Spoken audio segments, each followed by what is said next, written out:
Hello everyone, today I'm going to be speaking on the positives and negatives of oil use and why I think we need to focus on trying to move away from oil and focus our attention on other possible solutions. As we all know, oil is in some ways a pretty much part of our daily lives, such as driving cars, using lawnmowers, generators, flying on planes, and many other things such as electricity and so on and so forth. Some of the positives of oil, of course, are it's extremely powerful energy source. There's really nothing on the planet that works as efficiently and is as powerful as oil is right now. A constant energy source, that's another thing that we have issues trying to replicate, is finding another energy source in which we can replicate the consistency that oil produces. Another positive is over time there was a lot of oil, but now as time goes on we're becoming more scarce on it, less likely to find large amounts of it, and knowing that eventually it will run out. There's a lot more negatives, and that's why I wanted to focus on this one. It's because I do believe personally that we do need to move away from oil and try to find other alternative sources. Some of the negatives is, first off, it's just not a non-renewable source, which means no matter what, we need to start thinking about the future and a life without oil, because eventually we're not going to have it, so we can't depend on it as if we're never going to run out of it. Oil drilling has proven very costly for the environment and wildlife. As you know, you've seen on the news where oil spills have caused massive amount of destruction to the ocean, to wildlife, millions of animals, so on and so forth, and it happens not all the time, but definitely enough. Oil, it also contains sulfur, which is, when burnt, forms sulfur dioxide and sulfur trioxide.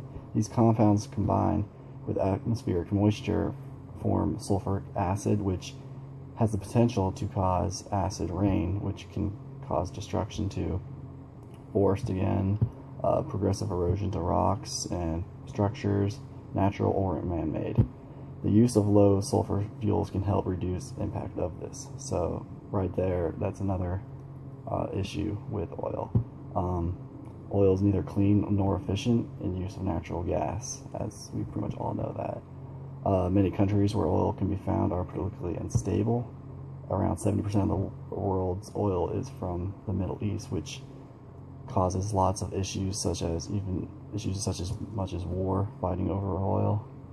The release of carbon dioxide, which could potentially be fatal to humans if used long enough.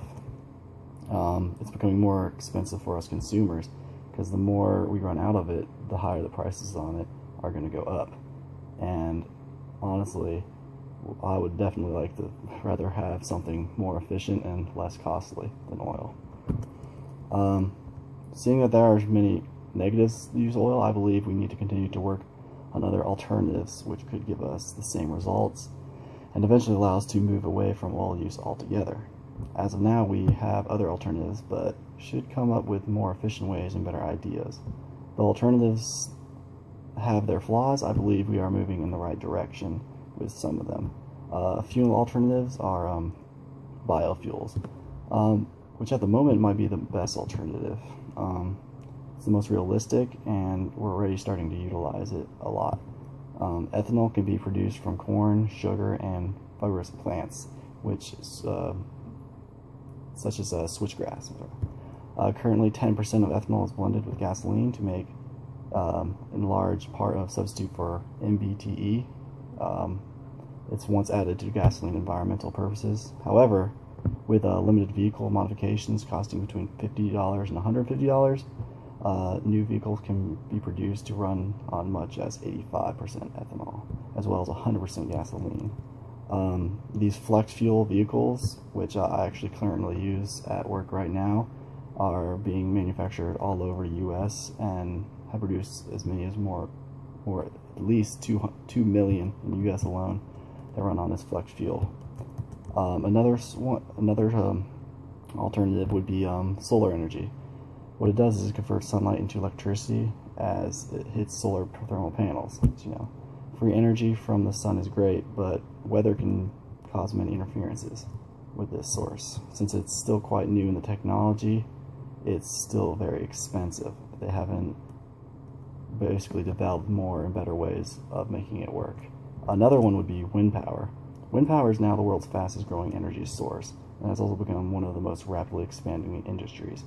Wind power is one of the most promising new energy sources, and it can serve as an alternative to fossil fuels to generate electricity.